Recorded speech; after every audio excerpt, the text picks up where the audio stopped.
ನೀರು, ಇದನ್ನು ಜೀವಜಲ ಅಂತ ಕೂಡ ಕರಿತೀವಿ. ಗಂಗೆ ಚಮನೆ ಚೈವ ಗೋದಾವರಿ ಸರಸ್ವತಿ ನರ್ಮದೆ ಸಿಂಧು ಕಾವೇರಿ ಜಲೇಸ್ಮಿನ್ ಸನ್ನಿಧಿಂ ಕುರು. ದೇವರಿಗೆ ಹೋಲಿಸೋ ಈ ನೀರು ನಾವು ಸೃಷ್ಟಿ ಮಾಡೋಕ್ಕೆ ಸಾಧ್ಯ ಇಲ್ಲ. ಪ್ರಕೃತಿ ನಮಗೆ ಉಚಿತವಾಗಿ ಕೊಟ್ಟಿರುವ ನೈಸರ್ಗಿಕ ಸಂಪತ್ತು. ಈ ಅಮೂಲ್ಯವಾದ ನೈಸರ್ಗಿಕ ಸಂಪತ್ತನ್ನು ನಮಗೆ ಎಷ್ಟು ಅಗತ್ಯ ಇದೆಯೋ ಅಷ್ಟೇ ಬಳಸಬೇಕು. ಅಗತ್ಯಕ್ಕಿಂತ ಹೆಚ್ಚಾಗಿ ಬಳಸಿ ವ್ಯರ್ಥ ಮಾಡೋದ್ರಿಂದ ನಮ್ಮ ಮುಂದಿನ ಪೀಳಿಗೆಗೆ ಅದನ್ನು ಉಳಿಸೋದಕ್ಕೆ ಆಗೋದಿಲ್ಲ. ನೀರು ಮುಖ್ಯವಾಗಿ ಬೇಕಾಗಿರೋದು ಕುಡಿಯೋದಕ್ಕೆ. ಕೆಲವರು ಕುಡಿಯೋ ನೀರನ್ನು ಅರ್ಧ ಕುಡಿದು ಲೋಟದಲ್ಲಿ ಹಾಗೆ ಉಳಿಸಿರ್ತಾರೆ. ಅದನ್ನು ಚೆಲ್ತಾರೆ, ಯಾವುದಕ್ಕೂ ಉಪಯೋಗ ಆಗೋದಿಲ್ಲ, ವ್ಯರ್ಥ ಆಗುತ್ತೆ. ಹಾಗಿರುವಾಗ ದೊಡ್ಡ ಲೋಟದ ಬದಲು ಚಿಕ್ಕ ಲೋಟದಲ್ಲಿ ನೀರು ಕೊಟ್ಟರೆ ಕುಡಿಯೋ ನೀರನ್ನು ಸಹ ಉಳಿತಾಯ ಮಾಡಬಹುದು. ಸ್ನಾನಕ್ಕೆ ನೀರು ಬಳಸುವಾಗ ಶವರ್ ಬಳಸೋ ಬದಲು ಬಕೆಟ್ನಲ್ಲಿ ನೀರು ಬೆರೆಸಿ ಬಳಸೋದ್ರಿಂದ ನೀರು ಉಳಿತಾಯ ಮಾಡಬಹುದು. ಕೈಯಿಂದ ಬಟ್ಟೆ ಒಗೆಯುವಾಗ ಕೆಲವರು ನೀರನ್ನ ಹಾಗೆ ತಿರುಗಿಸಿ ಬಿಟ್ಟು ಬಕೆಟ್ನಲ್ಲಿ ಅದು ಓವರ್ಫ್ಲೋ ಆಗ್ತಾನೇ ಇರುತ್ತೆ, ಅವ್ರ ಪಾಡಿಗೆ ಅವ್ರ ಬಟ್ಟೆ ಒಗಿತಿರ್ತಾರೆ. ಆ ಥರ ನೀರು ವ್ಯರ್ಥ ಮಾಡೋ ಬದಲು ಎಷ್ಟು ಬೇಕೋ ಅಷ್ಟು ಬಕೆಟ್ನಲ್ಲಿ ಸ್ಟೋರ್ ಮಾಡ್ಕೊಂಡು ಬಳಸೋದ್ರಿಂದ ನೀರು ಉಳಿಸ್ಬೋದು. ವಾಷಿಂಗ್ ಮಿಷಿನಲ್ಲಿ ಬಟ್ಟೆ ಒಗೆಯುವಾಗ ನೀರಿನ ಮಟ್ಟ ನಾವು ಎಷ್ಟು ಬಟ್ಟೆ ಒಗಿಬೇಕೋ ಅದಕ್ಕೆ ತಕ್ಕಷ್ಟು ನಾವೇ ಸೆಲೆಕ್ಟ್ ಮಾಡಿ ಬಳಸೋದ್ರಿಂದ ನೀರನ್ನು ಉಳಿತಾಯ ಮಾಡ್ಬೋದು. ಬಟ್ಟೆ ಒಗೆದು ಜಾಲಿಸಿರೋ ನೀರನ್ನು ಈ ರೀತಿ ಬಕೆಟ್ನಲ್ಲಿ ಸ್ಟೋರ್ ಮಾಡಿಟ್ಕೊಂಡು ಈ ನೀರನ್ನು ನೆಲ ಒರೆಸೋ ಬಟ್ಟೆ, ಫುಟ್ ರಗ್ಗು ಒಗೆಯೋಕ್ಕೆ ಉಪಯೋಗಿಸ್ಬೋದು.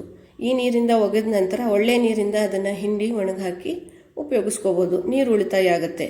ಮತ್ತು ಬಚ್ಚಲ ಮನೆ ತೊಳೆಯೋಕ್ಕೆ ಕೂಡ ಈ ನೀರನ್ನು ಉಪಯೋಗಿಸ್ಕೋಬೋದು. ಯಾರಿಗೆ ಅನುಕೂಲ ಇದ್ದು ಸಾಧ್ಯವಾಗುತ್ತೋ ಅವರು ವಾಷಿಂಗ್ ಮಿಷಿನ್ ನೀರನ್ನ ಟಾಯ್ಲೆಟ್ ಫ್ಲಶ್ ಟ್ಯಾಂಕಿಗೆ ಬರೋ ರೀತಿ ಮಾಡಿಸ್ಕೊಂಡ್ರೆ ನೀರನ್ನು ಉಳಿತಾಯ ಮಾಡಬಹುದು. ಮತ್ತು ವಾಷಿಂಗ್ ಮಿಷಿನ್ ನೀರಲ್ಲಿ ಸೋಪಿನಂಶ ಇರೋದರಿಂದ ಟಾಯ್ಲೆಟ್ ಕಮೋಡ್ ಕೂಡ ಶುದ್ಧವಾಗಿ ಇರುತ್ತೆ. ಕೆಲವರು ನೆನಿಬೇಕಾಗಿರೋ ಪಾತ್ರೆಗೆ ಮೊದಲೇ ನೀರು ಬಿಟ್ಟು ಆಮೇಲೆ ಪಾತ್ರೆ ತೊಳೆಯೋದಕ್ಕೆ ಶುರು ಮಾಡ್ತಾರೆ. ಆಗ ನೀರು ವ್ಯರ್ಥ ಆಗುತ್ತೆ. ಅದರ ಬದಲು ನೆನಿಬೇಕಾಗಿರೋ ಪಾತ್ರೆನ ನಲ್ಲಿ ಕೆಳಗೆ ಇಟ್ಟು ಚಿಕ್ಕ ಚಿಕ್ಕ ಪಾತ್ರೆಗಳನ್ನ ತೊಳ್ಕೊಳ್ಳೋ ಅಷ್ಟೊತ್ತಿಗೆ ಅದು ತೊಳೆದ ನೀರಿನಿಂದ ಪಾತ್ರೆ ನೆಂದಿರುತ್ತೆ. ಹೀಗೆ ನೀರನ್ನ ಉಳಿತಾಯ ಮಾಡ್ಬೋದು. ಮತ್ತು ಪಾತ್ರೆ ತೊಳೆಯುವಾಗ ಉಜ್ಜುತ್ತಿರುವಾಗಲೇ ನೀರು ಬಿಟ್ಟಿರ್ತಾರೆ ಕೆಲವರು, ಆವಾಗ ನೀರು ವ್ಯರ್ಥ ಆಗುತ್ತೆ. ಅದರ ಬದಲು ಪಾತ್ರೆನ ಉಜ್ಜಿ ಇಟ್ಟು ನಂತರ ಗಲ್ವರಿಸೋದು ಒಳ್ಳೆಯದು. ನಾವು ನಿತ್ಯ ಆಹಾರ ಸೇವಿಸಿ ಕೈ ತೊಳೆಯೋ ವಾಶ್ ಬೇಸನ್, ಅಡುಗೆ ಪಾತ್ರೆ ತೊಳೆಯೋ ವಾಶ್ ಬೇಸನ್, ಇದರ ಪೈಪ್ಗಳಲ್ಲಿ ಆಹಾರದ ಕಣಗಳು ಉಳಿದ್ಬಿಟ್ಟಿರುತ್ತೆ. ಇದರಿಂದ ಅದನ್ನು ತಿನ್ನೋದಕ್ಕೋಸ್ಕರ ಜಿರಳೆ ಮತ್ತಿತರ ಕೀಟಗಳು ಬರೋದು ಸಹಜ. ಇದನ್ನು ತಡಿಬೇಕು ಅಂದರೆ ವಾಶ್ ಬೇಸನ್ ಬಳಕೆ ನಂತರ 1 ಬಕೆಟ್ ನೀರು ಅದಕ್ಕೆ ಹಾಕೋದ್ರಿಂದ ಪೈಪ್ನಲ್ಲಿರೋ ಆಹಾರದ ಕಣಗಳೆಲ್ಲ ಸಲೀಸಾಗಿ ಚರಂಡಿಗೆ ಹೋಗಿ ಶುದ್ಧವಾಗುತ್ತೆ. ವಾಶ್ ಬೇಸನ್ ಪೈಪ್ ಶುದ್ಧಗೊಳಿಸೋದಕ್ಕೆ ಒಳ್ಳೆ ನೀರನ್ನ ಬಳಸೋ ಬದಲು ಬಟ್ಟೆ ಒಗೆದ ನಂತರ ಉಳಿಯೋ ನೀರನ್ನ ಬಳಸೋದ್ರಿಂದ ನೀರು ಮರುಬಳಕೆ ಮಾಡಿ ಉಳಿತಾಯ ಮಾಡಿದ ಹಾಗೆ ಆಗುತ್ತೆ. ಮನೆ ಮುಂದಿನ ಅಂಗಳ ತೊಳೆಯೋದಕ್ಕೆ ಕೆಲವರು ಈ ರೀತಿ ಪೈಪ್ನಿಂದ ನೀರು ಬಿಟ್ಟು ಹೆಚ್ಚು ನೀರನ್ನ ಬಳಸ್ತಾರೆ. ಅದ್ರ ಬದಲು ಒಂದು ಮಗ್ ಅಥವಾ ತಂಬಿಗೆಯಿಂದ ಈ ರೀತಿ ಅಂಗೈಯಲ್ಲಿ ನೀರು ಹಿಡಿದು ಎರಚೋದ್ರಿಂದ ಕಡಿಮೆ ನೀರಿಂದ ದೊಡ್ಡ ಜಾಗನ ತೊಳೆಯಬಹುದು, ಶುದ್ಧ ಮಾಡ್ಬೋದು.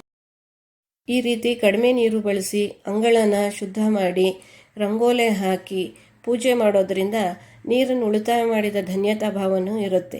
ಮನುಷ್ಯ, ಪ್ರಾಣಿ, ಪಕ್ಷಿಗಳಿಗೆ ಅಗತ್ಯವಾಗಿ ಬೇಕಾದ ವಸ್ತುಗಳಲ್ಲಿ ನೀರು ತುಂಬ ಮುಖ್ಯವಾದದ್ದು.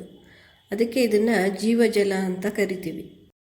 ನಾವು ಸೃಷ್ಟಿ ಮಾಡೋಕ್ಕೆ ಸಾಧ್ಯ ಆಗದೇ ಇರೋವಂತಹ ಅಗತ್ಯವಾಗಿ ಬೇಕಾಗಿರೋ ಯಾವುದೇ ವಸ್ತು ಆಗಲಿ, ಉದಾಹರಣೆಗೆ ಉಸಿರಾಡೋಕ್ಕೆ ಗಾಳಿ, ಕುಡಿಯೋಕ್ಕೆ ನೀರು, ವಾಸಿಸೋಕ್ಕೆ ಭೂಮಿ, ಆಹಾರಕ್ಕೆ ಹಣ್ಣು ತರಕಾರಿ, ಇದೆಲ್ಲ ಪ್ರಕೃತಿ ನಮಗೆ ಉಚಿತವಾಗಿ ಕೊಟ್ಟಿದೆ.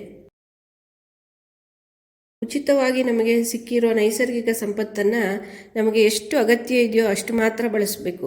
ಅನಗತ್ಯ ಬಳಕೆ ಮಾಡಿ ವ್ಯರ್ಥ ಮಾಡಬಾರ್ದು. ಹಾಗಾದಲ್ಲಿ ನಮ್ಮ ಮುಂದಿನ ಪೀಳಿಗೆಗೆ ಉಸಿರಾಡೋಕ್ಕೆ ಗಾಳಿ, ಕುಡಿಯೋಕ್ಕೆ ನೀರು, ವಾಸ ಮಾಡೋಕ್ಕೆ ಭೂಮಿ, ಆಹಾರಕ್ಕಾಗಿ ಹಣ್ಣು ತರಕಾರಿ ಯಾವುದನ್ನೇ ಆಗಲಿ ನಾವು ಎಷ್ಟೇ ಹಣ ಕೊಟ್ಟರೂ ಸೃಷ್ಟಿ ಮಾಡಿ ಕೊಡೋದಕ್ಕೆ ಸಾಧ್ಯವಿಲ್ಲ. ನೀರನ್ನು ಉಳಿತಾಯ ಮಾಡೋದ್ರಿಂದ ಬರೀ ನೀರಷ್ಟೇ ಅಲ್ಲ, ವಿದ್ಯುತ್ ಮತ್ತು ಹಣವನ್ನು ಉಳಿತಾಯ ಮಾಡಿದಂತೆ ಆಗುತ್ತೆ. ಹೇಗೆ ಅಂದರೆ ನೀರು ನಲ್ಲಿಲಿ ಬರಬೇಕಾದ್ರೆ ಮೋಟಾರ್ ಬಳಸಬೇಕು. ಮೋಟಾರ್ ಆನ್ ಆಗಬೇಕಾದ್ರೆ ವಿದ್ಯುತ್ ಬೇಕು. ವಿದ್ಯುತ್ ಬಳಸೋಕ್ಕೆ ಹಣ ಖರ್ಚು ಮಾಡಬೇಕು. ಅದು ಅಲ್ಲದೆ ವಿದ್ಯುತ್ ತಯಾರಿಕೆಗೂ ನೀರು ಬೇಕೇ ಬೇಕು. ನೈಸರ್ಗಿಕ ಸಂಪತ್ತನ್ನು ಅಗತ್ಯ ಇದ್ದಷ್ಟು ಮಾತ್ರ ಬಳಸಿ ಮುಂದಿನ ಪೀಳಿಗೆಗೂ ಉಳಿಸೋದನ್ನು ಪ್ರಾಣಿ ಪಕ್ಷಿಗಳಿಂದ ನಾವು ನೋಡಿ ಕಲಿಬೇಕು. ಯಾವುದೇ ಪ್ರಾಣಿ ಅಥವಾ ಪಕ್ಷಿಯಾಗಲಿ ಯಾವತ್ತೂ ಅಗತ್ಯಕ್ಕೆ ಮೀರಿ ಏನನ್ನೂ ಬಳಸೋದಿಲ್ಲ. ಪರಿಸರ ಸ್ನೇಹಿಗಳಾಗಿ ಮನುಷ್ಯರಿಗೂ ಉಪಕಾರಿಗಳಾಗಿ ಜೀವಿಸುತ್ತಿವೆ. ನಿಮ್ಮೆಲ್ಲರಲ್ಲೂ ನಾನು ಕಳಕಳಿಯಿಂದ ಮನವಿ ಮಾಡಿಕೊಳ್ಳೋದೇನೆಂದರೆ, ನೈಸರ್ಗಿಕ ಸಂಪತ್ತನ್ನು ಅಗತ್ಯ ಇದ್ದಷ್ಟೇ ಬಳಸಿ ನಮ್ಮ ಮುಂದಿನ ಪೀಳಿಗೆಗೂ ಮತ್ತು ಪ್ರಾಣಿ ಪಕ್ಷಿಗೋಸ್ಕರ ಉಳಿಸಿ ಆರೋಗ್ಯಕರ ಪರಿಸರ ಸೃಷ್ಟಿಸಲು ಸಹಕರಿಸಿ.